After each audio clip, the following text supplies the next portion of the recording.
Eden's almost here. I'm nervous. I can't believe it. It's only, 11 days away at this point? I know. Are you doing your vocal exercises? Are you doing your stretches? No, I'm pregnant.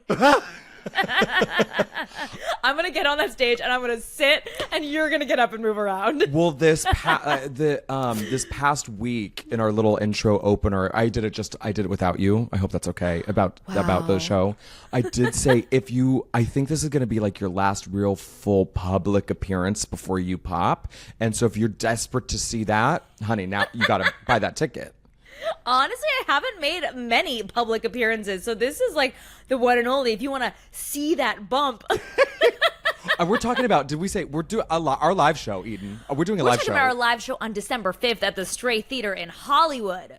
That's what we're talking about, bro. That feels rich and fancy. So if you're in Los Angeles or you want to come to Los Angeles, Eden and I will be there 7 p.m. on Friday, December 5th. The link for tickets, it's obviously in the description of this podcast episode right here. And you should say, wait, the most important part, it is almost sold out. There are like 10 tickets left or something. So get them while they're hot. Get them. We're recapping. Again, I hope you don't mind I did this without you. We're recapping episode, I announced it already, 822, the final. Well, I knew that. I'm gasping like I didn't. You're gasping like you didn't know that we just like completely sat down and went through our Rolodex. I'm like, what should we recap for the show? We were very strategic about it. We were like, this is the one for the live show. So again, get those tickets. The link is obviously in the description of this podcast episode, in our bio for all of our socials, and we hope to see you there. Hope to see you there. Bracky Brack. Mm-hmm. From this episode that we are recapping, Brick got Cindy into books. Oh, that's right. Planet Nowhere, to be precise. Yeah. To be precise. What is something that you have gotten Cameron into? Oh, sweet treats. Ah!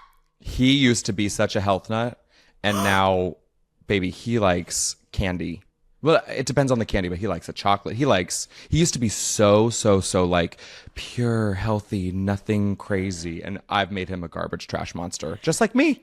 That is so crazy because you like eat pretty healthy though.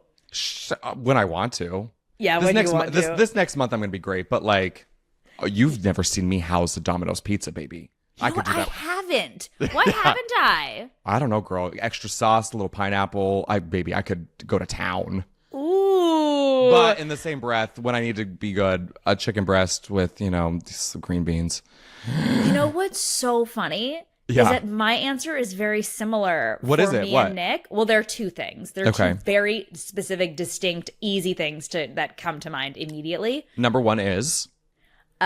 Veganism/vegetarianism. Number two is? Okay, well, wait. Hold on. I want to expand on the vegan-vegetarian thing because that is like something that I imparted onto him, which I did not push onto him. He fully adopted this. He was like, this is better. I've heard something different. He's gone on record and says you said you were going to divorce him if he didn't do it. Joking. I will tell you right now, anyone who is a vegetarian or like non-meat eating person, if you're trying to get other people to support your cause, that is we have such a bad rap for like trying to convince people that this is a better way of life that let me tell you something, that is the number one way to get people eating more meat. To threaten them. Yeah. No, you have to just introduce it just be like, hey, look at this great meal, and then like see how much better you feel. Wow, what a shock. Okay. But he actually, because I'm not a healthy person. Yeah. You were the person that said, you're like, Oreos are vegan. I'll never forget those words flying out of your mouth on set. Oreos are vegan. Because they are, and they're delicious. No, it's so funny. I got him into just like, because I'm like the bleeding heart, like, but the animals. And he's like, but you need like nutrients also. And so he got me into eating actually healthy food. Oh, it's like a twofold. It really is. But you know what? You know what he got me into. What? Oh, my no cars stance. Oh. He indoctrinated me, and I am. He's who I have to blame? Yes. But we are recapping, of course, episode 812, Pitch Imperfect, with Melissa Kosar, our phenomenal director from this episode. All that and so much more. So let's get to middling.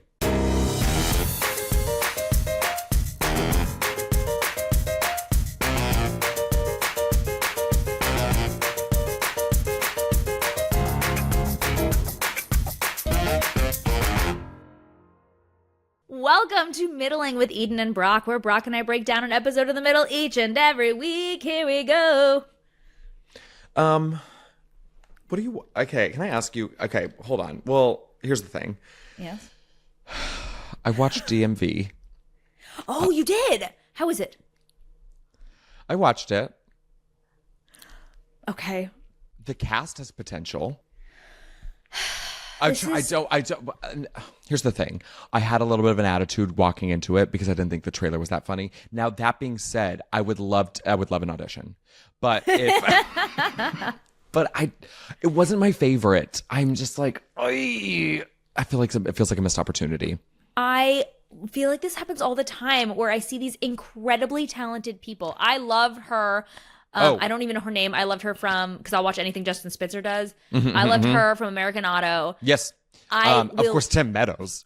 On the floor crying. Anything Tim Meadows does, says, like, he can exhale on stage, and I will cackle. Be on the floor. Tony, oh God, I'm going to butcher his last name. Cavallari? No, it's not. Isn't the guy from Righteous Gemstones? Yeah, that's him. Caballero.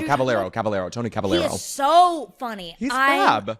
I don't know. I feel like this happens all the time where, like, something is off. You get these amazing instruments, and the band just doesn't function or something. But I haven't hoping seen it yet. I want to watch it because I do like all of them. I'm hoping that they find the rhythm because I was like, the cast has so much potential. Yeah. So I do want to give it a little bit of grace and leeway to see if they can find the rhythm. But I was like, at first pilot, I was like, pilots are tough, I will say. They're Pilots so hard. So tough. Well, I think we should give it a shot because I was very excited for this. Yeah. I haven't watched it yet. I did see the weird poster that Paramount Plus, like, because I was watching Survivor last night and there was like weird advertising where like they were advertising 3 separate shows, but it looked like one show. It was like DMV, 911, Matlock. It was just like all in one. And I was like, what are you doing? Why are you confusing me like this? Well, 911's an ABC show. So okay, then it wasn't 911. What, Fire Country? What's on Paramount? Of course. Yeah. I wonder if it's like premiere week. They were like... Sheriff Country? Yeah, Fire Country. I think Sheriff Country is a spinoff of Fire Country. Yeah. I didn't even know any of this was a thing until I started...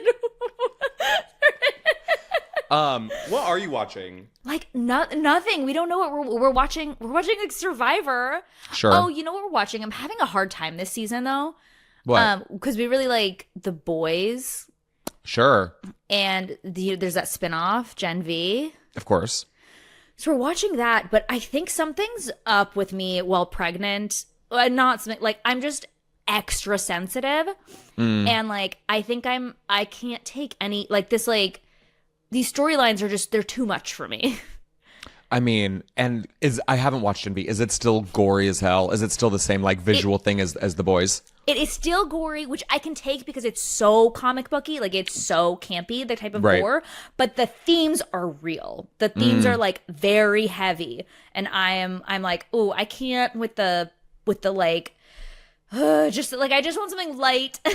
I want something like light and fun. And I can do a dramedy, but I don't want anything like, I don't know, the world is so heavy right now. I don't want to also be like, the reason I like sci-fi, the reason I like comic book stuff, I like all this stuff is because like it is the truest form of escape. It's like not real life. And they are really bringing in real life themes, which I also like. I like that part of it. Like we have to keep it the humanity of it, but it's like the parallels are too like, I'm saddened by it. So we are watching that, but I can't watch it all the time. Yeah. You know what you guys might like? Because again, it's stylized and it's good. It's like it's a chocolate chip cookie is High Potential. So I actually am a huge fan of the original French one. Oh, really? Yes. And incredible. I'm a little bit like, But how is she gonna possibly? I'm a little bit like, I'm so in that world that like I love Caitlin Olsen. I love her. Oh, But, like yeah. she is no Audrey. I can't remember her name, but like the woman who plays her in the Yeah. French show is so good and so specific. I'm like so attached to that version. Oh, well, see, then you got to let it wash over you because I do think, to me, at least, I'm not sure what the French version is. The American version, they're not reinventing the wheel by any means. It is a chocolate chip cookie, but you know who makes it, in my opinion, great and worth watching is Caitlin Olsen. Yeah. Okay. I hope they. I remember actually. I almost got that show. I would be surprised if you didn't audition for it. I auditioned. I almost got it because it's made by the people who cast me in a lot of stuff, who are wonderful, wonderful, wonderful. And they did go in a different direction for, I don't know who got the role, but I was like, this is good. This is a very fun script. And that's what got me. I was like, oh, this is a remake. And then I started watching I watched the original and I'm like, they're also not reinventing the wheel, but it's also it also feels so uniquely French to me. It's like so Sure. French Yeah. that I'm like, oh, how are they what is this going to be? Like the American version, what is this going to be? I mean, and it's again, like we're used to seeing there's a problem. They bring in someone who sees situations differently than everyone else and they help solve it. And, you know, because the LAPD couldn't do it alone. So they bring in Caitlin Olsen and she's able to do it. And of course, she has like, oh, will they, won't they with the lead man. And just, again, it's nothing new, but she makes it so fun to watch. That's one where I just like let it wash over me. So highly recommend. I'll try it. Yeah. I will absolutely try it. But I do think we need to get to some middle minutes. Okay, here we are, episode 812, Pitch Imperfect. Axel panics when he realizes that he only has 4 months until he graduates college. Brick desperately seeks his parents' advice when Cindy gives him an ultimatum, and Brad joins Sue's no-cut a cappella team. Written by Rich Dom, directed by Melissa Kosar. Who is our guest today? Yes. We've got a hefty guest cast. We have one Brock Charlelli as Brad Boddick, Casey Burke as Cindy, Alfonso Macaulay as Hutch, Tommy Bechtold as Kenny, Pat Finn as Bill Norwood, Liam Cronin as Chase, Ashley Spillers as Hannah, Will Collier as Landis, Holly Petrago as Paige, Tegan Rose as Trish, Phelan Bilodeau, I want to say Bilodeau, as female student, Kelly Lamore Wilson as girl in line, Ryan David Sang as male student number 1, and John Duffy as male student number 2. Take a load off. That was quite the work. Whew. Yes, it was. When did Kenny speak? When did they make Kenny a speaking character? I was so taken aback when he had a line. Because I don't remember if the face reveal and words all came at the same time or if the chicken came before the egg or what happened. I feel like they must have done the face and voice at the same time. They would have had to. They would have had to. Because that's such a fun reveal. Yeah, for both. Yeah.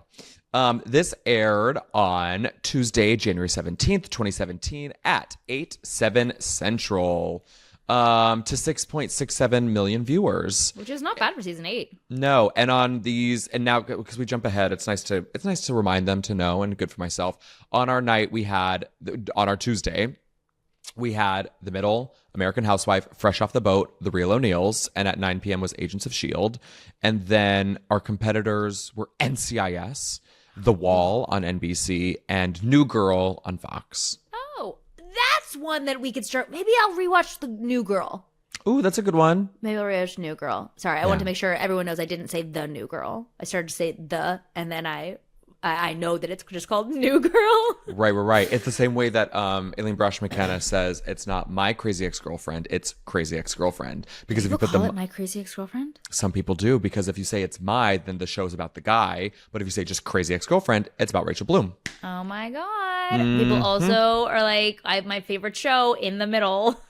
In the Middle, someone who I've known for a very long time, they had no idea that I was an actor until they like looked it up, and they were just like showering me with compliments. They said, I had no idea you're on Malcolm in the Middle. And they gave me a full 5-minute conversation, and I was like, I'm not going to correct them.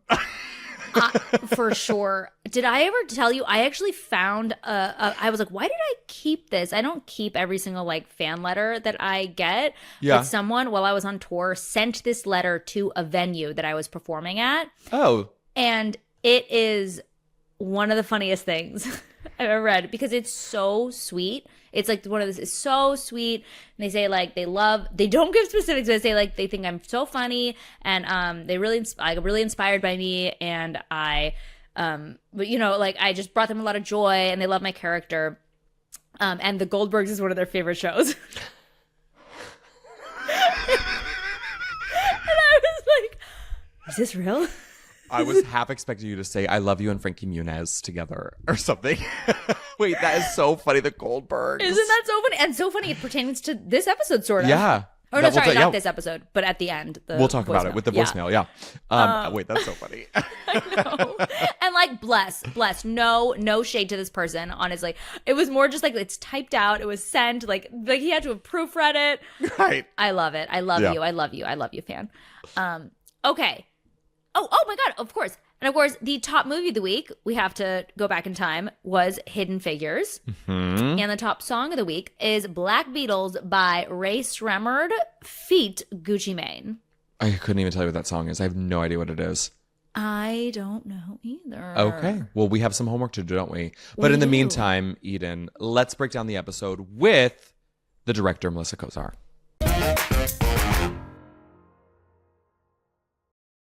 Eden, today's guest was part of the fabric of ABC's hit comedy The Middle long before her name appeared on the screen for the series. She shadowed our in-house middle director Lee Shallot-Schemmel, but she's also directed a handful of your favorite comedies, including Blackish, 16 episodes of American Housewife. Hello.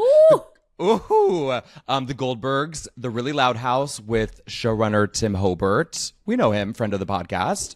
The Mighty Ducks Game Changers, which I know she was on Cloud 9 as a hockey lover, directing that. She directed me in my live one-man show, Fully Committed, and she directed 5 episodes of The Middle, even though she was on set for much, much more than that. We have so much middling to do, so please welcome Melissa Kosar. Woohoo! And we shouldn't forget, gave me the best meal of my life when I was on tour, when I was touring my show. Wait, really? Yeah, we went out to lunch in Chicago, and this restaurant, this Greek restaurant, I made a TikTok about it. Yes, you did. I remember. I did see that. That's right. I'm glad you enjoyed it. It was the best meal I had the whole year I was on tour. It was so good. What'd you have? I don't even remember. Melissa ordered everything because she's Greek. We had like a smorgasbord, right? We just did like a full table of appetizers. Like it was just there was food everywhere on the table. It was like we ate Greek style. Yes. That's how we did it. So yes. Oh, it was fun. Incredible. Well, Melissa, it's so good to see you after all these years. I guess not as long for Eden Share as you guys shared a meal, but you look great. We talk about you all the time. It's so wonderful to see you. Oh my God, I'm so excited to do this. Thank you guys for inviting me. It's so great seeing your faces. I love this. I love that you're doing this, and I'm so happy to be on here. This is fabulous. Eden and I always say it's an excuse to get the gang back together just to see everyone and gossip and catch up. It is. So, okay, Melissa, we have to know, we ask everyone this, and this, I'm actually very interested in how this came to be. Me too. How did The Middle come into your life? The Middle came into my life because of Lee Shallot-Schemmel, the in-house director, and how became my mentor. How did that happen? How did Lee happen? Explain to us what you were in relationship to Lee. Explain to us what a shadow ship means. How did this happen? Sure. Okay, so I was in my last year of grad school at Chapman, and I decided to sign up to be one of the student hosts, and Lee was one of the guest speakers that were going to be there. And we just so happened to get paired up. And it was like, oh my God, I remembered Lee from watching episodes of The Nanny and Spin City. So I remember seeing her name on there. So I was like, oh my God, this is incredible. I get to like take Lee around and show her the campus and take her to the mixer and to the talk that they had for the whole school. And it was just so cool just sitting there listening to her. And we kind of hit it off while we were there. And she invited me on set when she got back, because this was in May before I graduated. And she was done basically because the season was over. So she's like, well, come September, come to set, come for 2 days, and you can see what it's like being on a TV show. And I'm like, oh my God, that's great. So I, took the summer, worked and did other things, and cut to invitation was on the set of The Middle, which was the second season. I think it was the episode The Quarry, if I'm not mistaken. And the 2 days, the 2 days turned into 3. And then she's like, just come for the whole week. Don't worry about it, because there's like stipulations for the studio if you're just coming to visit for a day or two. But by the end of the week, she hired me as her assistant / mentee, so I can go with her from show to show to show and see pre-production, production, and post-production, because it would be like, well, if you weren't shadowing me, it'd be, you had to pick, do you want to come for 2 days for pre-production and then you don't get to see production, or do you want to see post-production but you're missing all the other stuff? So she's I'm just going to hire you as my assistant. But I did anything she wanted, obviously, because Lee's the best, but she never treated me as such. I mean, she was so lovely and so kind and generous, as we all know. And just the fact that she gave me this incredible opportunity to shadow her and learn from her was the best, experience I could have ever had. Because I feel like graduate school was great. You made films, doing cutting around the corners and things like that, but really learning. It was her that gave me my education. I'm super grateful for that. And, I went to Lee's School of Directing, as I call it. And totally. And you really did. Yeah. I mean, you knew how to block a scene.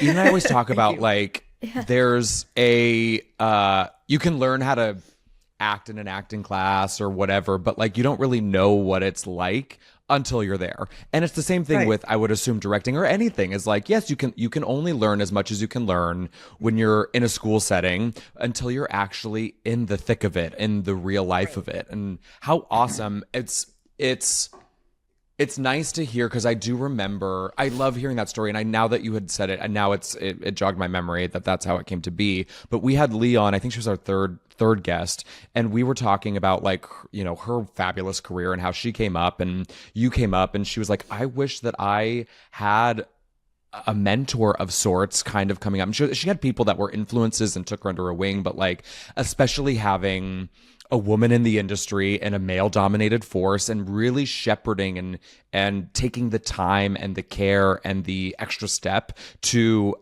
shepherd in a new generation of voices in the industry is amazing. And what an opportunity. And obviously I think you caught her interest, and she knew that you were something special when you spent the day with her at Chapman University. Yeah. I mean, it's interesting because she's only had a handful of mentees over her whole career, so I feel very blessed and grateful that I was one of them, and that I came out and I was able to get an episode and sustain an actual directing career, because it's hard, as we all know, to make it in this business. And it's funny because I found out way later that the mentorship was only supposed to be a few months, and it turned into 4.5 years.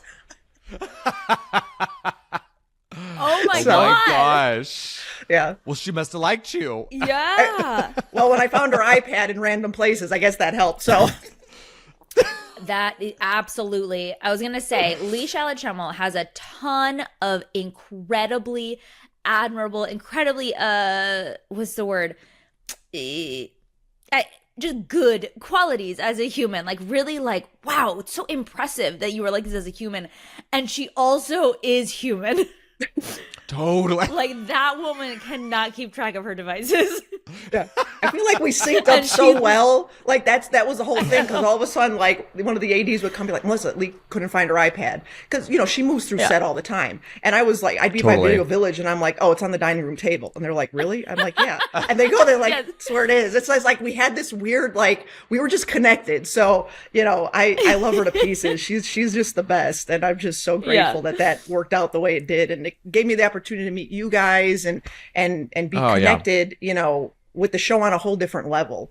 And, that kind of got me ahead of the game for when I did get my episode, when I directed my first one in the middle, So how did that happen?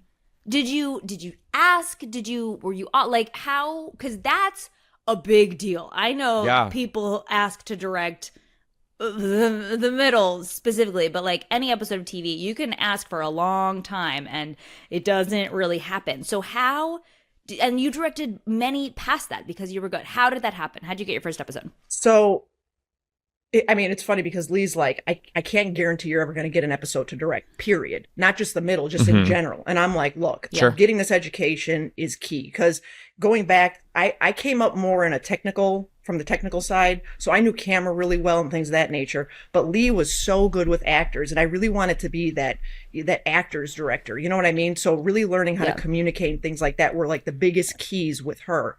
And, you know, also being on set with her so much, just from her doing so many episodes, I also got to shadow other directors, which was really cool on the middle. So when Lee was in pre-production, we went to set to go look at the stage for a scene or something like that, and I had met Ken Whittingham, and Ken's like, hey, who's fabulous also, let's face it. He's like, amazing. If you know, if there's downtime or if it's a short day, come to set, hang with me, just check out another director's, you know, style. And I'm like, oh my God, this is amazing. Yeah. And he's so great. I'm so lucky I got to work with him. He was the producing director on Wonder Years, and I got to work with him on that from like a colleague standpoint. So it was very cool, like, you know, coming back around to that. And he's just another lovely human being. But, you know, with Lee getting that chance to like be able to go see other aspects, shadow other directors who were open to it, it allowed me to network, and that was really important. And Lee being on the middle so much, I got to know Eileen and Deanne really, really well, you know, and the writers too, aside from the crew. And so that was another bonus. But I could never ask. I mean, I never felt like that was any type of place for me as a, you know, a mentee. Like, it was just overstepping, and I never asked Lee to ask. It was so she did several episodes of Raising Hope, and that was where I got my first episode. So in 2014 I directed over there. I got my first one, and then shortly after that I was asked to direct an episode of The Middle. So the first one's always supposed to be the hard one, but the second one is the hardest to get because you got to sustain then. So I was very lucky how it all kind of unfolded, where, you know, I got to know the Raising Hope group, and they were great, and they welcomed me, and it was all wonderful. And then that gave me, I think, once like Eileen and Deanne saw I had a successful episode and they opened the doors, they knew me, they're like, yeah, let's do this. So the first episode was you tickling between sticks, so, and the sink falling through. So it's like, here, an insane first episode of a show. Exactly. I was just about to say, I was like, they couldn't have picked like a crazy. It's like, here, Melissa, here's an episode. Kaplunk. It's like, we're dropping you right in head first. I'm like, all right, let's do this. So wait, can we talk about that? And so then you realize that that's your next episode of television. And if I remember, the sinkhole, obviously it falls, but there's water that goes crazy. Yeah, right in the opening scene, it just shoots out. Everybody's going crazy. It's like, it was the most fun scene to like try to block and do. And I had some really fun episodes on The Middle. We got to do a lot of fun stuff aside from you guys up on the cow and oh my God, that's a fun one. Wait, so then that must feel nice in your first. I'm sure it's a different kind of pressure. Like a little bit's alleviated because in all your pre-production meetings, you've been there, you've, you know, sat side by side with Lee as she's gone through the motions. Right. So there's a nice camaraderie built, I'm sure that way. But then when it changes to your episode, there's a different kind of pressure where, oh my God, I'm just shifting one seat over to the left in the driver's side now. And oh my God, here I go. Yeah, exactly. I mean, Lee was there on my first episode, just, you know, for a comfort level for the crew and the cast and stuff like that, just in case. And everything, she was just sitting by and just there supporting, and it was all great. But yeah, really the second episode, I was literally on my own, and it was great, but it was like I felt so prepared that I don't think that I would have been had I not had that much time with Lee and shadowed her and really like understood the role of a director on a television set, because it's more responsibility than what you actually think. It's like, oh wow, I have to know where the cameras go. I'm in charge of blocking, and you're working and collaborating with everybody, but it's like if you don't, you got to come in with a game plan yourself so that you don't just sit there and be like, okay, so what do you want to do? Like, but it's, you know, I would imagine it's also a different kind of work. It's different than I don't want to say it's less power than directing something else, but it's a different kind of power. It's not like directing a film, because you have to come in and you have to be in tune with what a bunch of other people want. Yeah. I mean, that's the hardest thing about a rotating director. You're coming into an established environment, and you have to be able to be flexible and adapt to all that. And you know, I mean, I played basketball growing up. So like for me, being a former athlete, like I get that kind of ability to do that, and I'm grateful for that. So I kind of lean on my past. But yeah, it's a different game because you're not in charge. It's the writers, it's the showrunner, and you have to adapt or you're, out. So Yeah. But then also what happens inevitably is that when you are a director, and yes, there's a lot of overarching voices that take place, but as the director of a TV show, inevitably there are going to be questions that come up, but you have to be so good at understanding your personal take on this and then what the overarching vision and tone of the show is, because when a decision has to be made and quickly, they're relying on you to be able to make that and have it fit within the world of the middle. And I think with your preparedness, because it's funny you mentioned that, because we always talk about how prepared Lee is, especially with like huge, big scenes that require a lot of blocking. And we talk about Ken Whittingham too, had a story of when he worked with people that weren't prepared and it was insane. And he's also a super prepared director. Oh yeah. And whenever we mention his name, Melissa, we just always, yes, he's talented, he's great, he's amazing. He's so handsome. He's so handsome. So handsome. He really is. It is. It's devastating. And then of course the one of the, I think with any other director, with Eden and I stuck up on that cow, and I can't even remember the name of the episode. Siblings and Sombreros, maybe? Yes. Is that the episode? What it's Oh, called? wow. God, yeah. memory. Because Eden and I were up on that cow for hours, and with any other director, I think it would have been painful, but you made the set so much fun, and it was light. Eden was singing Wicked. I joined her in singing Wicked.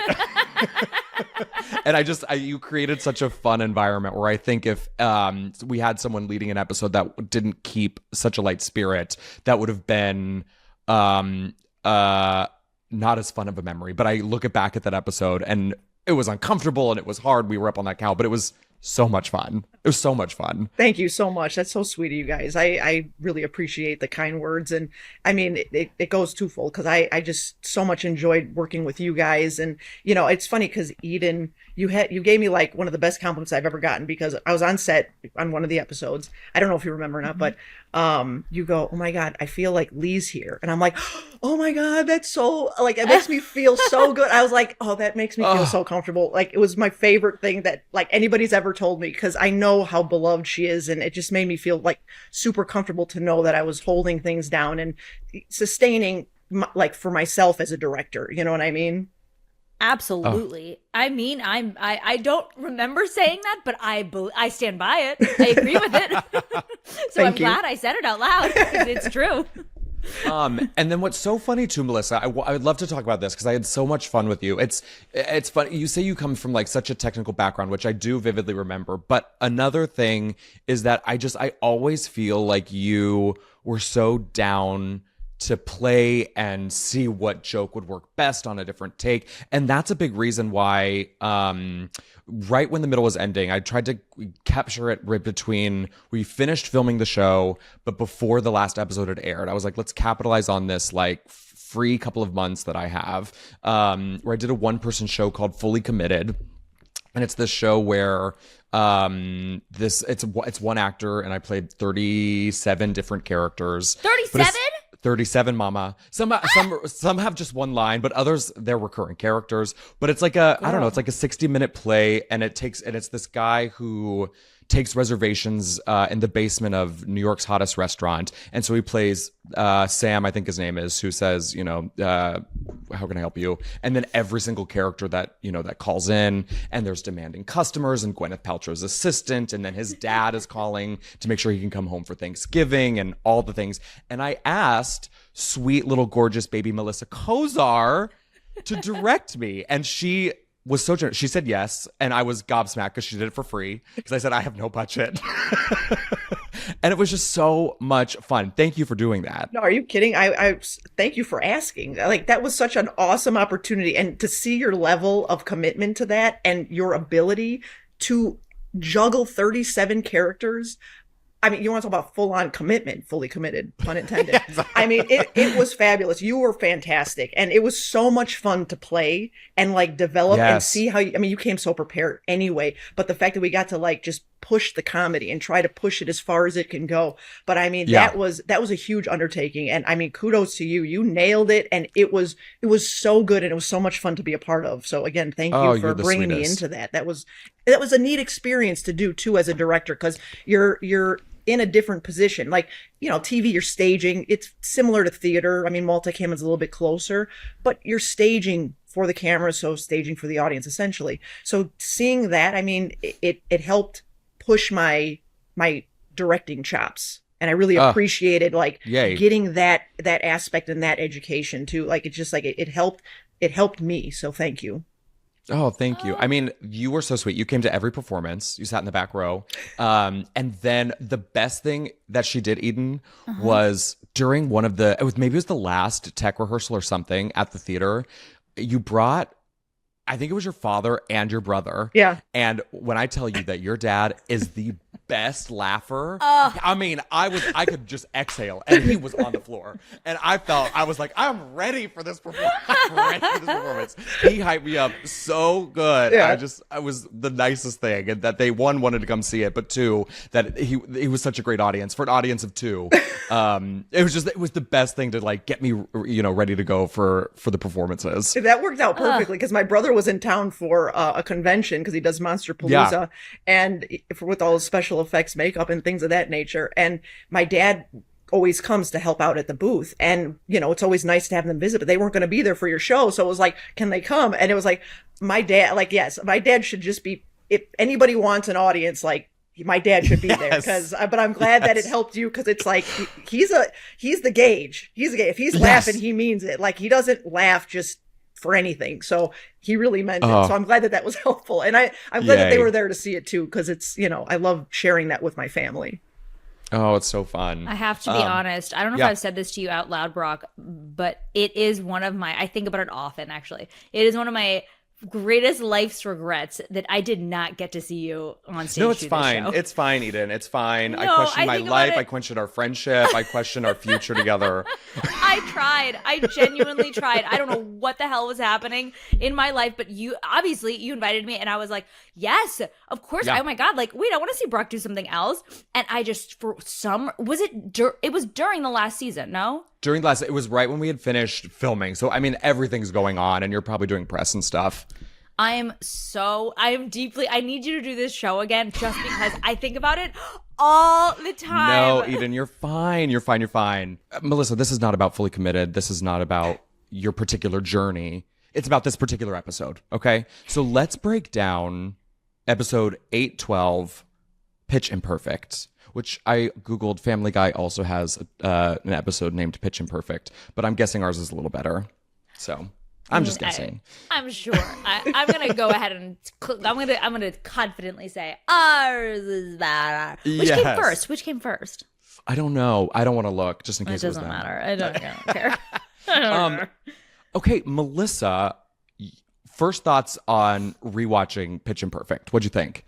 God, it just brought me right back to being on set and going right to the trailer where you guys were rehearsing. I mean, I remember they're like, oh, Melissa, they're ready to show you something. And I'm like, oh, great, let's go. Oh my God, I nearly died. And we weren't even close to shooting it. That was just when pre-production, like, you know what I mean? So that was my first, like, at first watching it. It was like, oh, it took me right back to the rehearsal. And I'm just like, this is going to be hilarious, which it was. And I mean, the whole thing, I mean, I love when they, later in the seasons, when they start, with the writing, they start evolving with the characters. So you get the friend episodes. It's not like the family episodes are great, but sometimes you want the buddies, and you want to see them. Like, I love Lucy. So you want the Lucy and Ethel bits, them getting into trouble, them getting out of trouble. You know what I mean? Yeah. Of course. So it's like, working with you guys in that capacity kind of reminded me of that, where it's like, okay, let's see how this goes. Cause it starts off, I mean, not so great, because obviously the no-cut acapella, they're not that good. But like your efforts, I loved the montage sequence of you trying to get them in shape, and then like the trick of leading the audience on like it actually worked, and then it was like, nope. They run into each other, and then it all just falls apart. Cut to the when the show actually starts, when you guys are actually on stage, it just gets less and less and less.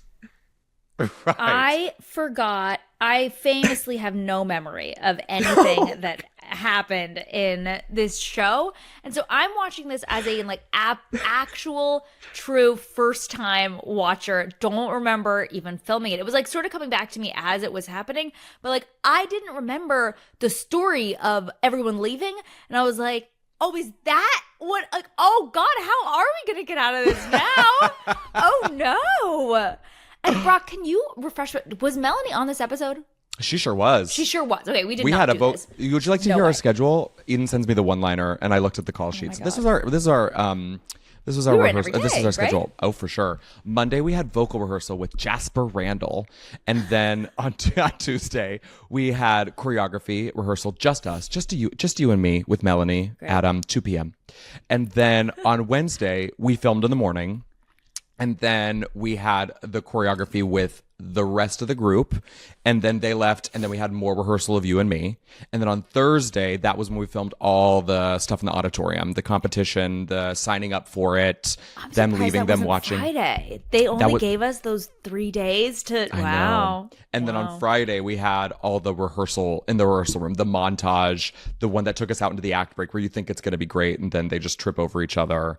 So we had a full week, and I look at these episodes as, because Melissa, we go chronological. We're in the middle of season 3 right now. Okay. But we go chronologically, and then on the last Wednesday of every month, we jump ahead to a future episode down the line. Oh, nice. And so you're one of our jump aheads. Gotcha. And so it's funny to see some of these episodes in the future where I'm so used to just being like a fun scene or two where I'm there to be a sounding board for Eden. And then as time goes on, especially in the later seasons, I don't think I was in as many episodes, but the episodes that I was used in, I was ingrained in your storyline in every aspect, which is so much fun. Well, I completely forgot. I did not remember at all that Brock, or that Brad rather, came to East Indy? Girl, I sure did. I lasted like a day in New York. That is, I thought the setup for the spinoff was like after NYU, you like came to Chicago. Baby, I was at college with you. I cannot wait to get to these later seasons. It's gonna be. I'm gonna have to. I don't know what I'm gonna have to do to refresh my memory. Although I will say, I remember these rehearsals. I remember being a very long week with you and me. Me too. There's I'll show them once we get to the moment, but I have our rehearsal videos. They're fun to watch. I have the whole minute and a half of it. It's great. I'm so happy. At least there's an hour of it. An hour? I thought you said you had a full hour of. No, baby, I have one video. Okay. It's a minute and a half. I was like, why were you filming for an hour? No, but I did go back through the emails, and they sent us Dropbox links of all our rehearsal videos. You best believe I clicked on it. You best believe everything was deleted. They weren't still there. Oh. I was hoping. I don't know, for whatever reason. I was like, maybe it's still there. It's not there. Okay, let's break down the episode. So Frankie and Mike lure Axel with garage sale ribs before asking him his post-college plan. Mike offers to help get Axel an interview at Bill Norwood's company doing whatever he does. And Frankie knows all the good action verbs for a resume. But Axel says he's got this. He's even going to a job fair. However, when Axel gets to the job fair, he's shocked that everyone else in line is a junior and even a sophomore. What's he going to do? Even Hutch already has a job lined up that's paying for his grad school, and Kenny's a few years from retirement. Now, you filmed that garage sale rib stuff was on Monday. You know what else was on Monday? Ready for this? Look what I have. Neil Flynn. You filmed this in November? Happy birthday, dear Neil. Happy birthday. Oh, the harmonies. Did you hear those harmonies? I sure did. Oh, Neil.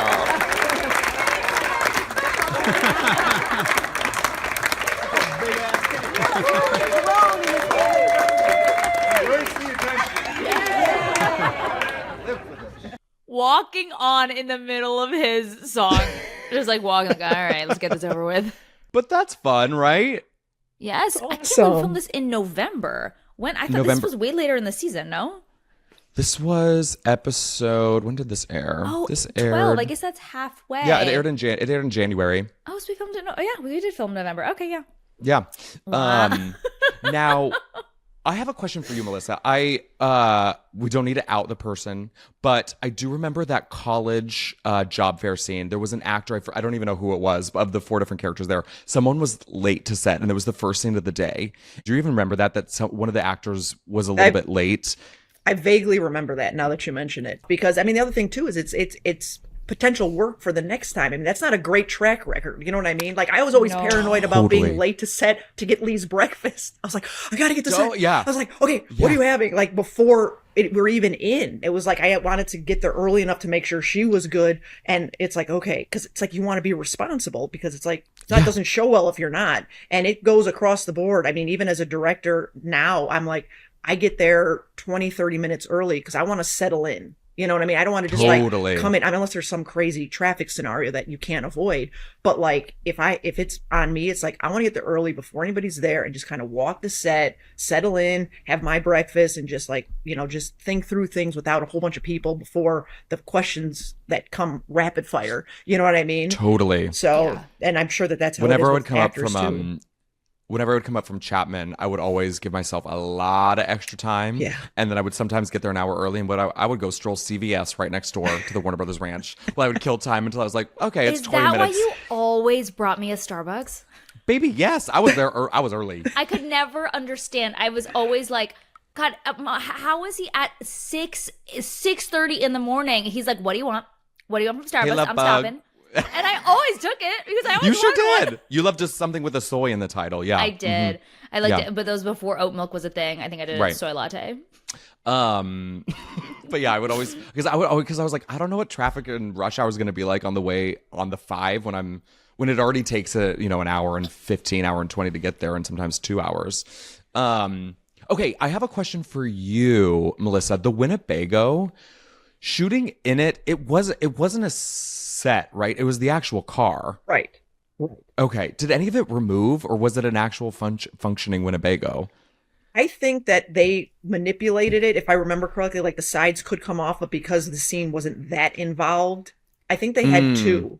So we had the functioning one, and I think they built like the sides to kind of come off if it was more involved, and they were able to like move things and, you know.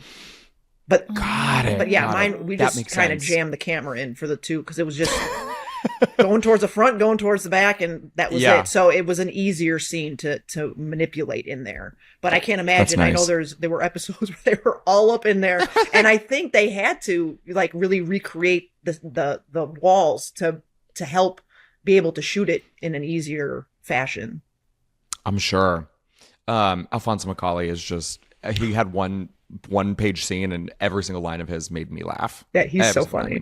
Yes, what is it? And I quote. Nah, it's cold. Nah, it's cold. That was my first big laugh of the episode. Awesome, Eden. Let's do beat number 2. Okay. When Brad and Sue finish dinner in Sue's new fancy apartment, she has to race out the door to her no-cut a cappella rehearsal. And after fishing for an invite himself, Sue brings Brad along. That is a tongue twister. Sue brings Brad. Sue brings Brad along. And in the blink of an eye, he's president of no-cut a cappella. But his excitement quickly fades when he realizes no one can find the right note or execute a simple kickball change. No worries. Brad runs vocal exercises, dance rehearsals, and more to whip them into fighting shape. But it is still a disaster, and Friday's competition is quickly approaching. Can I give myself a note? I have a note for myself. Always. You always do. Always do. When I think it would have been funnier if, so you know when you pop your head back in of like, what am I thinking? You should, and I'm like, that I should come with you. I should have already had jacket on and I'm flying out the door as I was saying it. That I should probably come with you. That would have been funnier. Yes, you would have been prepared. Yes. I know that like the moment she comes back in, I already have my book bag and my jacket on. I'm ready to go out the door. Brad, what am I thinking? I hope you're thinking I should come with you to No Cut Acapella. I'm going to say that Brad didn't want to be too presumptuous still, Sure. but that would have been funnier. You're right. Funny, right? There's so many things I'll look at and I go, There's a funnier option in there that I could have done. But that's Hold years on. of experience now looking at it. Oh my God. And there's a deleted part of that apartment scene. There sure is. We gotta, okay, here we go. So you're like, I can't like this or something. And then I go, Yeah. then why are you smiling? I'm so happy. Seriously, I want to scream it from the rooftop deck where you can schedule parties and private events. Money does buy happiness. I don't want it to be true, but it is. Well, it's a good thing you had a foundation of poorness so you can really appreciate all this. And it's even better that you have a friend like me only 6 minutes away to help keep you grounded. Was that not Funny. in the episode? I think it's funny. I don't know why we cut it. I seriously, I want to scream from the rooftop deck where I can schedule parties and private events. I think Yeah. that's a very funny line. That got cut. And then they cut, and it's even better that you have a friend like me only 6 minutes away to help keep you grounded. Oh, wow. I guess you sort of fill in the blanks with our attitudes in those jokes because Totally. I guess I do remember somewhere in my deep like bodily lizard brain saying those lines, but like I felt like those were in the episode. We got the vibe. Yeah.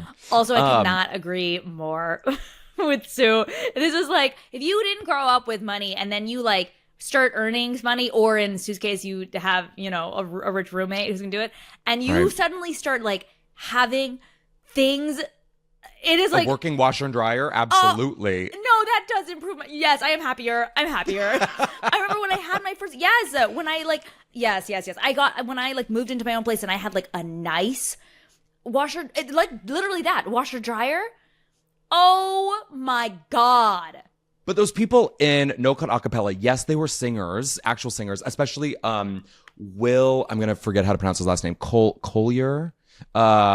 He was in a couple other episodes because there was like an acapella bit in a couple previous episodes. But there's a couple of those people who are students of G. Charles Wright's because G. Charles Wright does acting classes. And I think when like it's right and, they fit, I think he'll bring people in for an audition. But I remember...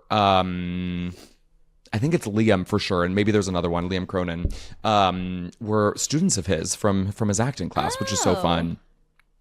But that montage scene, I guess, all of it, and the rehearsals. I think a lot of those people in the back, if they had worked before, they hadn't done something as big as this, and so I do vividly remember the energy being really nice because they were there for multiple days and they had like a whole set and vocal rehearsal and they were shooting all these different scenes and the big auditorium and the montage and stuff. And that's also very I can only assume that I was giving that energy when I first started on the show too, but that like young, vibrant, oh my God, I'm so excited to be here kind of energy. It's fun, right? It's fun. And I'm sure sometimes like as a director to like try and make sure that we like rein it in a little bit too, but it's a fun energy to be around. Especially when it's a group thing. Totally. When it's like because you really do feel like you're a group of some kind. Yeah. You're like a little gang and all your scenes are together and you get to like you said, when there's like rehearsal involved. Yeah. It bonds you. It's like camp. I was going to say it's fun as a director too to bring in like, new people that kind of give it a different energy because you guys are so familiar with yourself, but like now you're incorporating and you are together more during the scenes and throughout the week, and it's like it does elevate and it kind of goes, oh yeah, I remember when I was first on this set and that was kind of like the energy. So it's kind of cool when you yes. think back to that and you're like, it's welcoming energy, you know what I mean? Because everybody's just so happy to be there and do their best so that it's a successful episode. Absolutely. Melissa, let's do your beat if you're down to read the Cindy Brick storyline. Cindy thinks Brick reads too much, and after bickering over who has to help Brick, both Frankie and Mike tell him that he and Cindy have years of compromise ahead before they can go back to doing whatever they want separately. And when Brick tries to get her and Cindy to read the same book at the same time and listen to an audiobook, she's not having it. But after Brick finds out Cindy has never read Planet Nowhere, he makes her read it. She's reading, he's waiting and waiting until she gives him the finger. She loves it. Now they can read separately, but together on the couch. I always think it's so funny because they do it a couple times where it's like, he gave me the finger and they're talking about this finger. Yeah. I always think it's very funny. They do establish that finger in like season 1. Totally. Like I'm continuing to read, please. Yeah. I just want to take just a brief moment to shout out one Miss Casey Burke. Miss Fabulous Thing, Miss Casey Burke, who we had her. She's coming back on the podcast in a couple. I don't know when her episode drops. Maybe in a couple months from now. But the way she's able to do nothing, make the smart actor choice to do nothing, is so freaking funny to me. She's like combative but doesn't raise her voice. It's so funny to me. I think she's great. Now you've made it ugly was I think my second big laugh. Yes. Now you've made it ugly. I don't like this either. I'm just doing it for you because you won't give up books. What if I asked you to give up shrimp? Now you've made it ugly. It was perfect. Perfect She was delivery. a child. Yes. Yeah, it was. It really is like for however old she was, what, 15, 16? Yeah. Great. Those are some choices. Those are some real choices. And her just like nothingness compared to, especially in this episode with Atticus's like franticness to get her to like books, or he's freaking out because what is he going to do? I have to choose between books and Cindy. Obviously books are going to win. It's just, it's a really nice juxtaposition that I thought they wrote. And the actual episode started a little bit differently than, because we started what we saw on TV was Axel with the ribs with Frankie and Mike at the dinner table, but it actually started on script just a little bit differently. There's a deleted scene. And Melissa, I've cast you as Frankie in a voiceover. Are you down to play Frankie in stage directions? Sure. I'm going to pull it up Okay. here. And then Eden, Can I? I think you should be Cindy. I would really like to play Cindy. Can I try? Yeah, I really want to try it. Yeah. Never done anything like this before. Okay, ready? Okay, let's go for it. Interior high school hallway day. Brick's getting his books from his locker. Thank God Harold had Maud, Morticia had Gomez, Kermit had Miss Piggy, and Brick had... He closes his locker, reveals Cindy. Cindy, hi. Brick, we have a problem. You need to spend more time with me. But I do spend time with you. And now the time we do spend together, we spend fighting. We're not fighting. Please lower your voice. I didn't raise my voice. Now you're making a scene. You're tearing us apart. I don't. That's funny. I don't understand. I feel like we do spend a lot of time together. We go to the library together. Where you read. We read. We ride the bus together. Where you read. We go to the movies together. Where you read. I guess what I'm saying is you need to stop reading. What? I can't do that. Then I guess we should break up. Brick's reaction. Great. Funny. What's the one that just made me laugh? Now you're making a scene. I can just see. Hear her, right? Casey, yes, it's so funny. Now you're making a scene with just the blankest expression. The most deadpan. Yes. Oh my God. Oh, it's so good. And then I think it's worth mentioning because I think it's very funny. There's a couple deleted lines between Frankie and Brick when Brick originally goes and asks for advice to Frankie and Mike. And you know I love your Frankie, Eden, so I'll have you play Frankie. I'm really getting I'm like basically you and fully committed today. Yes, you are. You're playing everything. Okay. Brick says, Cindy says I spend too much time reading. Well, she has a point. You do read a lot. I know you love your books, but when you're in a relationship, you can't always do what you want. Sometimes you got to compromise and do things together. You guys don't. I've seen you go to separate movies at the movie theater. Funny. That is me and Nick. That is like not quite that. We would absolutely do that. But that's like, he'll be like, I'm going to see, this is the perfect opportunity. He's like, we have a couple hours. You have some Housewives to catch up on, right? I'm going to go see Leonardo DiCaprio in some movie. Yeah. I saw Tron Ares alone. My chicken tenders were the best part of it. Yes. But the good thing about I guess I like look at an episode like this from your perspective, Melissa, and like the Cindy and Brick stuff is funny, but it's probably a nice wave of relief. Oh God, it's simple. Oh my God, they're on the couch for most of their storyline, and it's simple blocking. And when I think you're looking down the barrel of, okay, we have this huge auditorium with choreography and lots of additional characters, but like, whew, a wave of relief when you have two actors, you have Atticus, you have Casey Burke, who know what they're doing, and their rhythm is great, and I can just point a camera at them, and they're going to be freaking funny. And it's going to be an easy couple of hours shooting their scenes. Yeah, absolutely. I mean, I can imagine. Yeah, it was. I mean, it's nice when all three storylines aren't huge, but you still have so much funny happening. Like, I mean, because I love that they Totally. rely on Frankie and Mike's relationship, because it's like, really? Like the other stuff, because rewatching the episode, it's just, the advice is so funny. It's like, if the goal is this, and it's just like, you know exactly what it is, because it's like, we've spent 8 seasons with Mike and Frankie. We know what their relationship is. It's fantastic. Like, so that now they're giving like relationship advice, you know, to help compromise and stuff like that. And oh my God, it's just so well written. It's so well, the characters are so well understood. And that's why I think everybody just loved it and can relate. You know, everything was so relatable. And you also, even though you haven't, I guess now you've been directing for a while for us. I think this was your 5th episode, but like you've been with these characters as well since season 2. You understand all these characters on a fundamental level. You've seen their evolution and you know who they are at their core and stuff too. So you're able to, I think that's also why you're good at getting in there with the actors as well, because you understand what's a funny way for them as like an alt or something for them to say a line, if there's like a pitch on a different way to say a joke, and you know that it's not just going to be something different, but actually is something different that makes sense character wise, because you also understand these characters too. Oh yeah, I mean that was a huge blessing to be in it from the beginning and see the evolution, like you said, because the evolution of the characters, you can play with stuff, you know. I mean, like Eden, I mean you grew so much, all of you guys grew so much over the course of the season. And I mean, I was lucky to actually see that, to see the growth and where it went. So by the time I started directing, it's like, wow, like I know what you're capable of. I know what you were able to do on this episode or that episode, or what Lee pulled out of you or what Ken pulled out of you. And it's like, oh, we can definitely push this further. You know what I mean? And then knowing the boundaries with what Eileen and Deanne ultimately wanted for the show, when it was like, when too much was too much or not enough wasn't enough.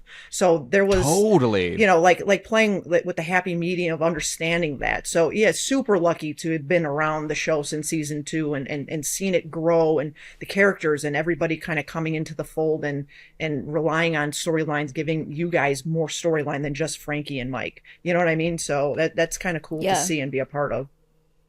Definitely, that does make sense for why it felt so seamless you coming in, because like a new director on paper, a new director coming in like season 6, that can be exhausting to an actor, like, because you don't know how much the director actually knows. You don't know how much you actually like you have to explain to them or like prove or whatever. So it was like, yes, your first episode was season 6, but it was like, oh, it's just another member of the crew. Like I don't have to say anything. You know everything already. Yeah. Thank you for that. That's awesome. Because when there's a new person coming on as a director, there's a new dance, figuring out how do they direct. They have to figure out how you operate as an actor. Do they need to spend 45 seconds explaining a note, or are they like Patty, where you can get out 3 words of a note and Patty understands it like that? Let's not waste time. Go back. I understand. Go. Yeah. Okay, awesome. So Axel, now desperate for anything, takes the job interview with Bill Norwood. And after Bill asks if Mike ever wears the sunglasses he got him, they dive into Axel's resume.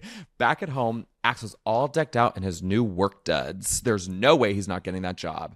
But unfortunately, Bill breaks the news that they had to go with someone else, and Axel has a full-blown take-his-pants-off meltdown.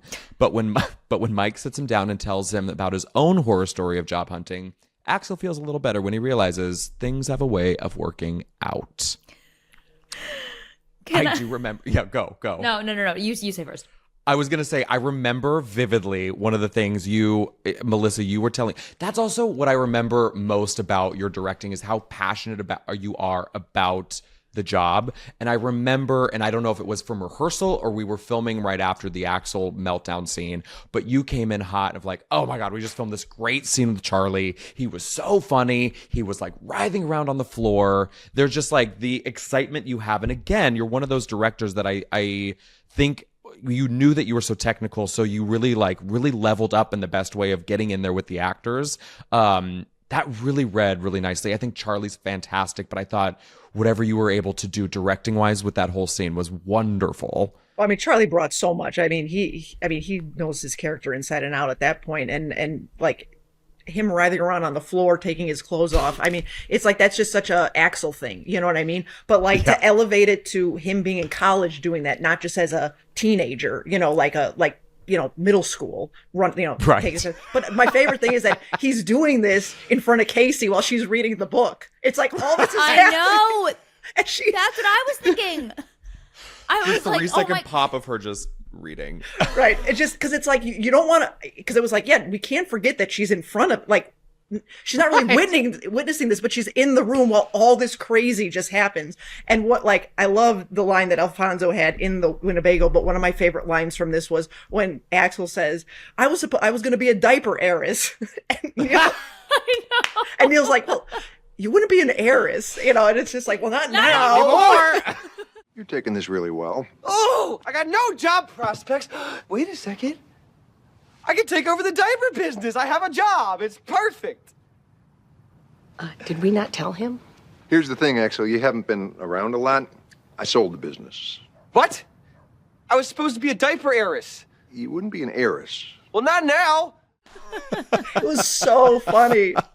Also, what I found interesting that I was able to glean from our call sheet was that usually, Ian and I always talk about whenever there's a scene at the door, usually it's shot separately where the interior of the heck house, we're on the soundstage, and then when you're seeing whoever's standing on the porch, that's usually out on Blondie Street so you can see it. But that was all done on the soundstage because it was nighttime, dark. baby. It was night. Yes. You couldn't see anything. Yes. Oh, that's a lovely way to save money and time, isn't it? But that's one of the rare instances where, was it always like that whenever it was a night scene like that with the door?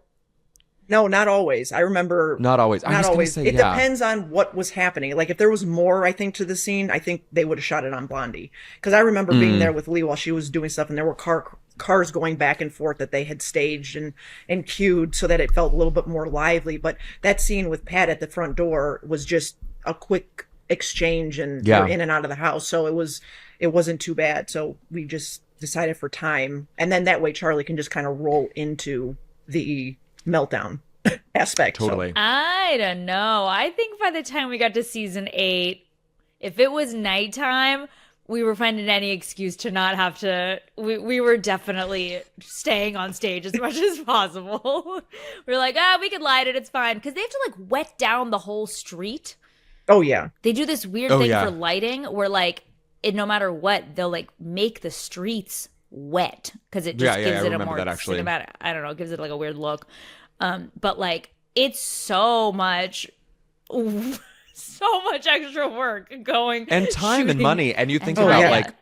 like the budget for the show, usually like every show, the budget gets a little bit bigger each season. Ours didn't. Right when we were about Yeah. season 8, season 9, we like, ABC was like, this is what we got, point blank period. And so, Yeah. especially with the sets that we're building for the auditorium, and there's a lot of guest cast, to save a couple, however much money it is to like not go out on the street and not have cars driving by, and it's fine and it doesn't affect the comedy or the scene or whatever. Let's save those couple thousands, couple hundreds, whatever it ends up being in total. I think thousands. I think it's probably in the tens of for all thousands. that. To say, let's save it. Yeah, that's a lot of And extra. again, those totally. I mean, well, because I Totally. mean, between the cars and then you got to dress the inside of the house, just the doorway. I mean, but that's Yeah. all. That's all extra, you know. And Yeah. Yeah. the time to move, even though it was just on the other side of the lot, it's like it's a whole just for what, half a page scene, not even like it Yeah. was not much. We are making entertainment, but it is the entertainment business. And I think people always forget that. They're like, it is a business. It's a business, baby. Showbiz. Guess what Showbiz. the biz? We forget about the biz part of showbiz. Go off, Queen. Get on your soapbox. Let's do it. Let's get to the final right. beat. Let's talk all about it. Finish it up, baby. It is time for sign-ups. And after fighting their way into the competition, Brad levels with Sue. He knows what will make the no-cut a cappella group better. Cuts. But Sue is not having it. Deep down, Brad knows she's right. Wow, New York really hardened him. Finally, it's showtime. After witnessing some Glee-level performances from the other groups, everyone from No Cut Acapella starts dropping like flies. And finally, it's just Brad and Sue, alone. Moments before the curtain goes up, and the two of them start performing all 10 parts of Kelly Clarkson's Stronger, and it's a train wreck. Because of course. Because duh. Until they start using the booze and you sucks from the audience as their backtrack. And in true Brad and Sue fashion, they pull it off. The crowd goes wild with thunderous applause. They did it. Yay. Can I tell you something, Brock? Yeah. And Melissa, but Brock only because he has to hear me. He has to listen to me have these logic bumps every single episode. It's her favorite it's like her favorite segment of the show. I love that. Yeah. Favorite unofficial segment is me being like, I just don't buy it. I just don't buy it. But no, this was one where I absolutely did not buy that this happened, and I loved every second of it. I was like, wow, they really just came in with, you suck, you suck, you suck. Like, they were on board immediately. The whole audience was on board immediately. I was like, that would just simply never happen, and I love that it's happening now. I'm enjoying this. I love it. I'm here for it. I'm sitting back. I'm letting it wash over me. I love this ending. I was going to say, because Melissa, I always tell her, I go, stop thinking. Let a sitcom wash over you like it's supposed to. Right. And good, Eden. I couldn't, because I was like, it's just so beyond goofy. It's so goofy what's happening on stage that I do think it just like, I didn't care enough that I was like, how are they going to make the audience equally as goofy in all of this? Because they either have to make the audience just as goofy in this whole goofy bit, or they have to they're going to really ground it in reality, have a reality check of the audience being like, get off the stage, seriously.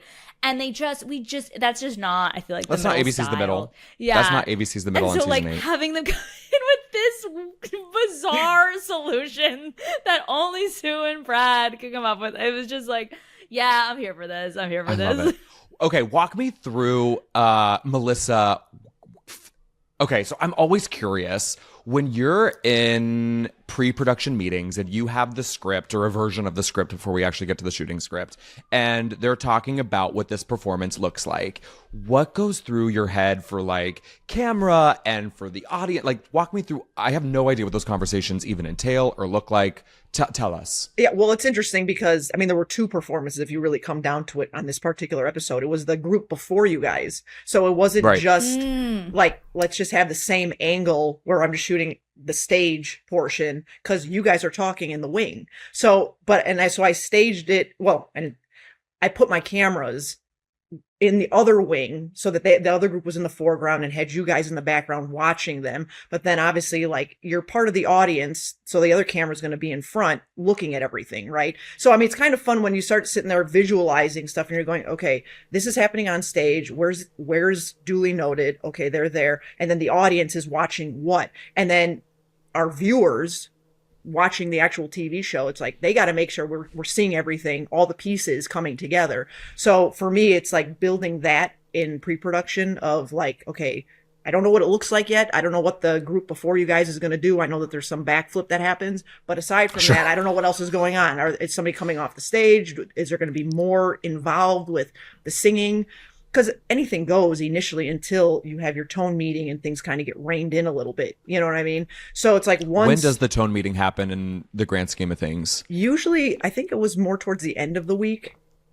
Got it. Okay. So, before we started filming on the Monday. Yeah. And it was just kind of wrapping up. And every show's a little bit different.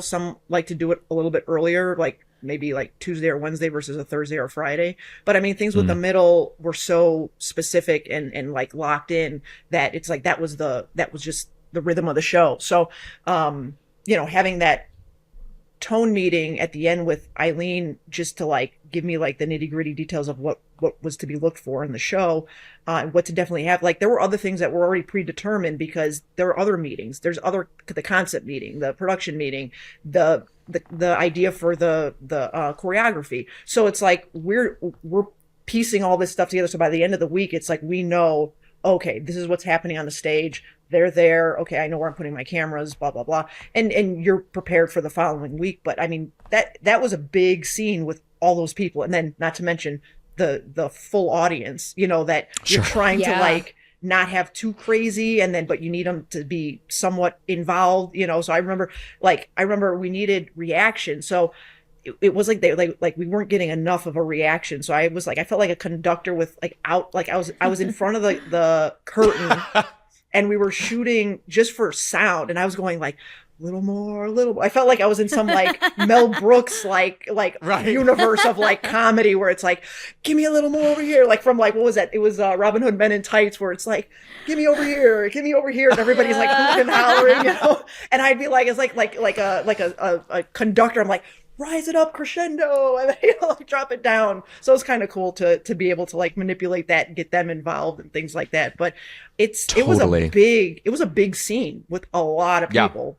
So, but that's nice that you have so many meetings because, I mean, obviously the point of that, even with the smallest scene, is that like, let's take as much of the guesswork and unpredictables out as possible beforehand, before we're spending time and money and the crew is sitting and waiting for things to happen, you know? I mean, everything has to work efficiently, and it's like you don't want to do anything more than what's needed, but you want to make sure that you do everything that, you know, what the creators want, what the writer had in mind, you know what I mean? To really like just give it that, you know, the full on effort, you know, but that's what's interesting because, you know, show to show it's always different how things ebb and flow. So, you know. I have a question. Please. This is unrelated to what you are saying, but it is, I was like, wait a second. What episode was The Rush? Because isn't that where I meet Lexi? Correct. Yeah, it's the season it has before. To be before this. They brought her back. It was season 7. This is season 8. Oh, Tegan it was Rose, who season 7. played the sign-up girl. Yes! I was like, wait a second. I know her. Yeah. They I brought know her back. I'm so surprised that they didn't actually call it. I think they gave her the same name too, right? I'm not sure, to be honest. I think they did. I think they actually named her in the script Trish. I think that was Yes, her name. actually, you're right. You're so right. Yes. And because I was like, I remember that was her, seeing her on set was like, God, that's how I want to cut my hair. And that is how I cut my hair once the series ended. She was the inspo. Tegan. I know. Okay. Well, I want to show a little bit. We have the rehearsal video. Gotta see. So this is probably, I don't remember specifically. This had to be towards the end. There's a lot of people waiting, or watching us rather. And this is the building that eventually, because we used to do our table reads in a tiny little house called the Smith House, if I remember. And then sometimes we would do it in 21R. Right. The Smith House. We always did it in 21R. When would we ever be in the gosh dang Smith House? What are you talking about? All the time. I have a picture with in season like 1 or 2 with Patricia Heaton and Charlie McDermott outside of the Smith House this like after by a table read. Is this by the post offices? No, this is on the other side of American Housewife, on the other side of that soundstage. Remember that? What the hell are you talking about? I have no idea where you are. I have photo evidence. I have a photo evidence. But then eventually they built a whole separate bungalow, essentially, that was that we would use. That's where this rehearsal takes place, is in this bungalow. And eventually we did table reads in this. Okay, remember, this is by the trailers. No idea what you were talking about. I'm gonna need you to wake up, girl. But they use this a lot. Like whenever we went to when we ever auditioned for Dollywood, we filmed our like quick little pop of our audition in this room. We did a lot of rehearsals in this room. We did our. I think I'm remembering this. Show us the footage. Show us the footage. I'm showing you the footage. You know the bed feels warmer sleeping here alone.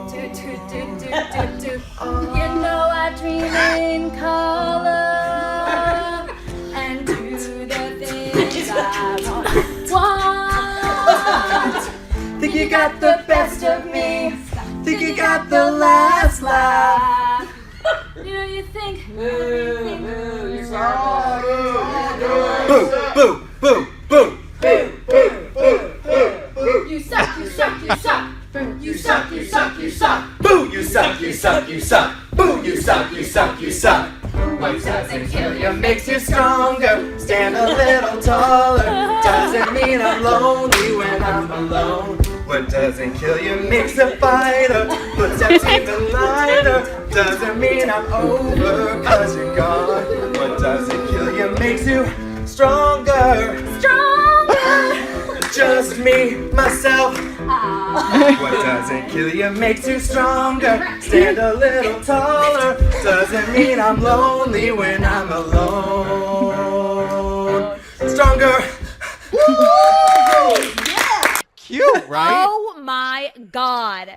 That, us, I can't tell what I'm really looking at you for choreography support for and what I'm like acting. I'm like showing them, like, see, this is what it's going to be like. I'm still looking at it. I can't tell what's real and what's not. I remember, okay, so the first I remember the vocal rehearsals, talking, like we were working with that guy, which was on that Monday before we even touched choreography of like, what are funny notes to hit? Because essentially what comedically had to happen was that we were trying to fill in all the different parts, all the 10 different parts, just the two of us. And so hitting different notes, like you would hit the bass note while I'm up on the tenor note, or or whatever, and then the choreography kind of matching that, of jumping around, of like, this is when the oohs would happen, and the oohs are over in this kind of circle, and then the bass is down here. And I remember all of it and really needing to be super specific and comedic. And so I guess, like, Melissa, you come in and you see that. What are you thinking? Because, like, you don't really necessarily see all the choreography. They say, okay, Melissa has a break from shooting. They're like doing his new setup. She's coming in to watch it. What was your first thought when you see it? I mean, I couldn't even imagine it being that funny, first of all. Like, I mean, it's like, I can only wait to see what you guys came up with the choreographer and everything with the vocalist. But it was also, what was interesting is because I think we specifically put the light dots on the ground to make it so that it filled in, so we knew that people were missing. So I think that was kind of like, oh, this would be good to establish this, because once the group's gone and the V's gone, where are you supposed to be? So like those light spots were like super helpful to know like what the idea was in pre-production to prepare for that. So it's like, okay, then I could talk to, the DP about, getting the lighting situated. Cause it's like, okay, if we have this here, we know that there's supposed to be people here. Cause even though people are crossing and you're going back and forth, you're replacing each other in the spots. It was always supposed to kind of be in that formation. So it's funny to see Eden run over here and then go back over here and jump to this dot and jump to that light dot. So you knew that that you're filling in for those people. You know what I mean? Visually. Yeah. So it kind of helped cue that. But it's like putting that together. So between the lighting and then what you guys brought to the table, I mean, it was just like comedic perfection. You know what I mean? I think also, I will say, I don't think people realize how much work goes into making something be funny, because it looks like we're just jumping around the stage, but there were like a Melanie, I'm sure, in her head at least, had to have the vague idea of the full choreography for all 8 people, so Correct. that then what's the funniest moves for Sue to try to replace, go around, or for Brock to try to replace, because like you have to know what was supposed to be in order to see like what to play the reality of it. It's so goofy, but ultimately when you watch us doing it, like there's reality behind there. There's us trying to, like, we're really trying to, like, we're gonna do the real thing. And same with the vocal parts. Like, what is the real, what did we practice? What did we actually practice? And then what are the funniest ones for us to fill in? Yeah. I do remember, it's funny you say that, Eden, I remember specifically the lift portion of choreography. And that's what Melanie was so fabulous at too, was that she was like, I think it's nice to have, like, of course, in a Glee style a cappella performance, a guy would take a girl by the waist and they would jump and move her over to the side for the lift. And then I do specifically remember this. She had that idea of like, oh, let's have you guys do that. And I was like, we should be separate for that. I'm hoisting a non-existent person and you're just jumping. And then you double down on that and you're like, I'm going to say the words lift. Like you're Yeah, I was about to say, I know that was me. I remember that being me. It's so funny. But like, that's the gorgeous combination of Melanie, like, knowing that there should be a version of a lift. And I remember saying, we should not be together doing it. And then you adding on to be like, I'm going to say the words lift, prepping myself because Sue would need to tell herself lift in the middle of a performance. Well, it's true with what Melanie did was phenomenal because she did have to know exactly what that whole choreography was and to break you guys apart, because it would not have been funny if you lifted Eden, Brock. Like, it just wouldn't have worked.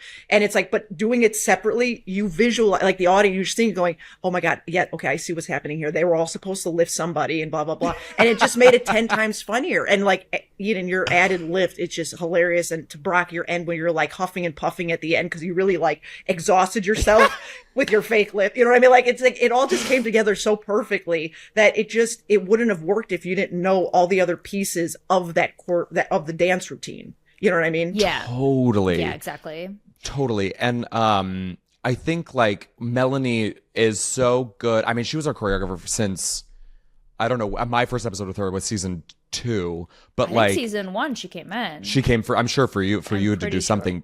She understands the show to a T because like you can be a good choreographer. And she's a fabulous dancer, fabulous choreographer, but like there's a special something you got to understand of like what's the humor behind it and then what's the middle's brand of humor behind that. And she understands that perfectly. She's great. God, all I could see, I still have that shirt. I can't believe how new. Which one? Dark the shirt that I'm wearing in that rehearsal video. Oh, the dancing. That was like Nick's cousin made that shirt, and I still wear it, but it's so faded and has like holes in it now. And I was just looking at my like pre-child like Pilates muscle thighs. Ooh, girl. Ooh. Will I ever get back there? Yes. Just give birth first. You'll get back there. Yeah, exactly.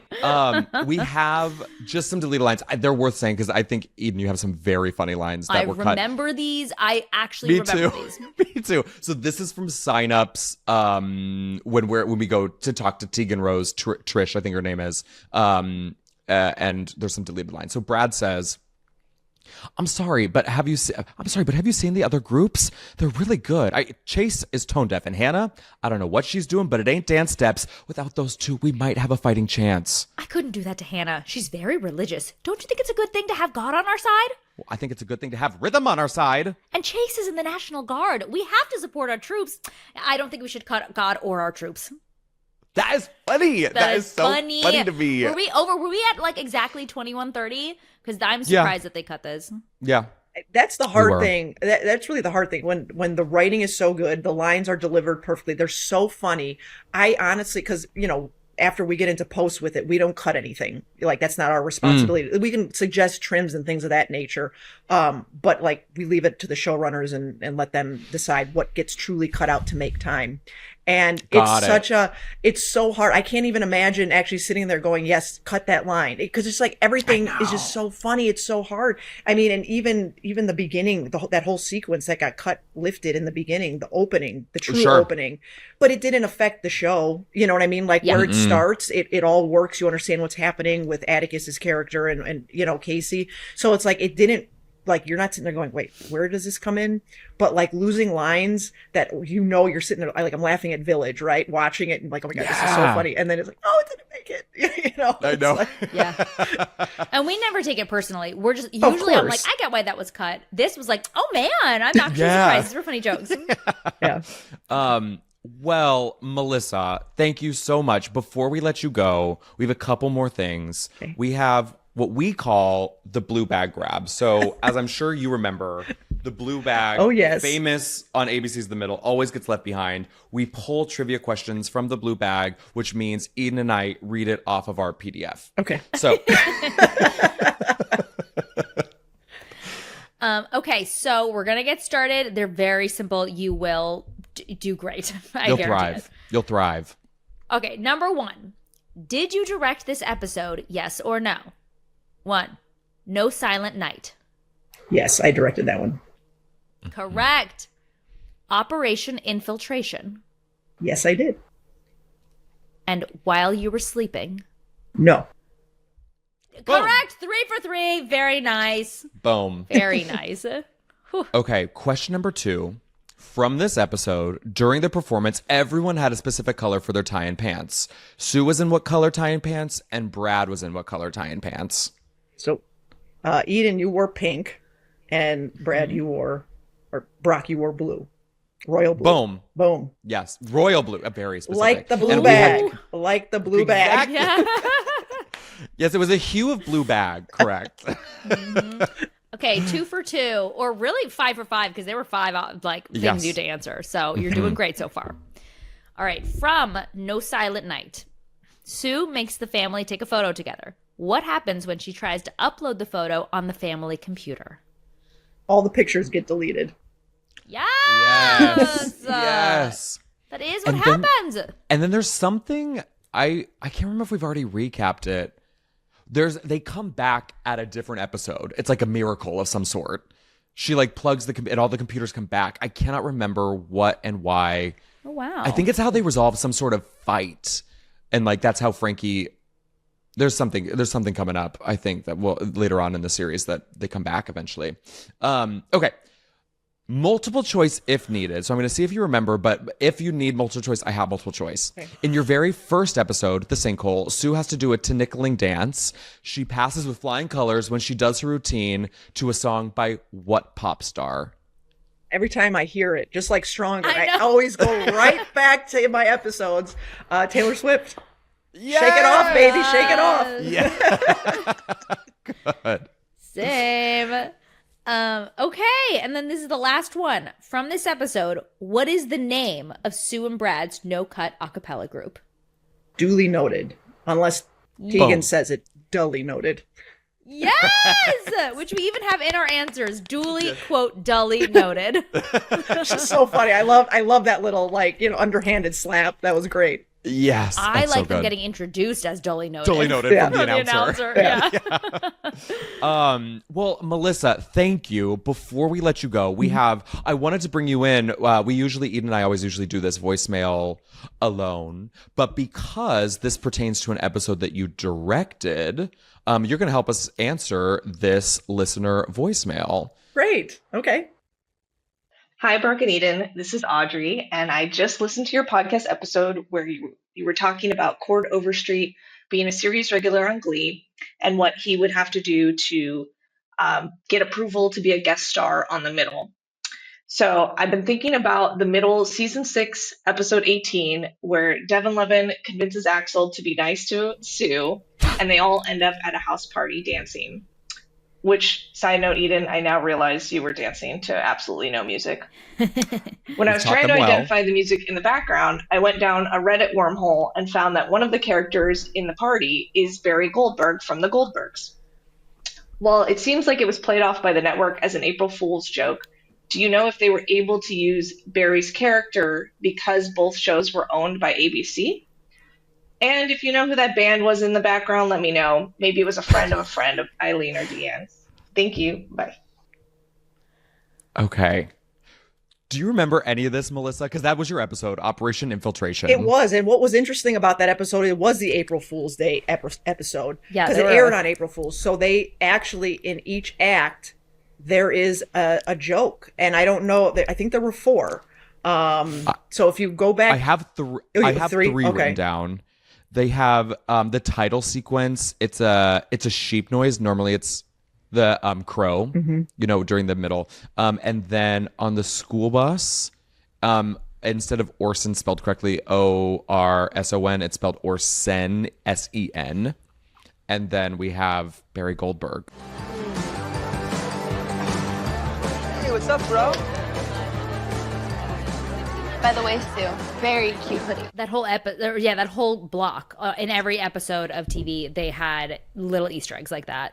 Yeah. Yeah. And Troy was the only actor who jumped shows. Every other show just had little things that changed. Like Modern Family, like I guess Lily was 8 years old in real life. But in the opening sequence, they used the footage from when she was a baby in the opening title sequence. So it's like little things like that. Yeah. That was cool that they did Infiltration. that. That was cool that they did that. I mean, He must have just come in just truly Melissa for 2 seconds. Yes, and I had to like stage it where it made sense for him and be able to see him, because obviously if I didn't show him, it's like, what's the point of using him, you know? And so it was like on that opener, and I did that wonder to get you guys in and established before you started your bickering back and forth with Charlie Eden, and then you know, several years later, I wound up directing Troy on the Goldbergs, and we reminisced about that, which was really funny, because I was like, you remember you came on that show? And he's like, yeah, it was just like a quick thing, you know, and it was a fun little icebreaker to reconnect on that, and then direct them over at Goldbergs, you know. I will say he was a very good sport, because it wasn't that quick, because I think he like walked, he's like, hey, and then he walked off, and then like Charlie and I had a whole big scene together, and I feel like he had to stay there for a little bit, because he had to walk off and then just be present, just like be on set for Charlie and I to like play out this scene. Yeah, until we got the other coverage, Until, And so like he had to be there for way longer than just like 10 minutes. Yeah, he was a trooper. He was a trooper for coming in and doing that. Yeah. Yeah. He probably got paid. He's fine, right? He probably made something. Yeah, he probably got money. Melissa, it's so much fun to see you. Thank you for coming on. Oh, it was so great seeing you guys. Thank you so much again. This was so much fun, you know, going back in time and reliving episodes of The Middle, and, you know. Well, again, you were such a part of, we love you. You're such a part of the show, not just from your directing, but you being there for so long since season 2. And you're such a part of the fabric of the show. We love you. Love you guys too. Thank you. Well, she's great. She's fab. Love her. She is. And oh my God, I didn't realize tomorrow is Thanksgiving. Oh, girl, it sure is. So happy Thanksgiving. Happy Thanksgiving. Currently, I am. Are you in Denver? I'm in Mexico. Oh, as this is Puerto here. Vallarta. This is the Wednesday before. So if you're listening to this about 2 p.m. Pacific Standard Time, I'm getting massage from 2 to 2:50. So just know that you already have that. We booked all our things. Yeah. Okay, this is so far in advance. I cannot believe you already have your whole itinerary. We have excursions planned. We're taking a cooking class and a margarita making class. We're doing something called Extreme Adventure, zip lining and Good for hiking you. and indoor skydiving for whatever reason, ATVing. And then we have a couple cabanas rented. We're going on a sunset cruise. I'm so proud of you. Thank you. Please send me live text all of these things to me, because I'm just going to be just so pregnant and just like, just on the couch. Do you want a picture of just the sliver of my cheek from my Speedo? I'm only getting a sliver, Brock. Just a sliver. I can't give away the farm, because I know you're gonna sell it on the internet.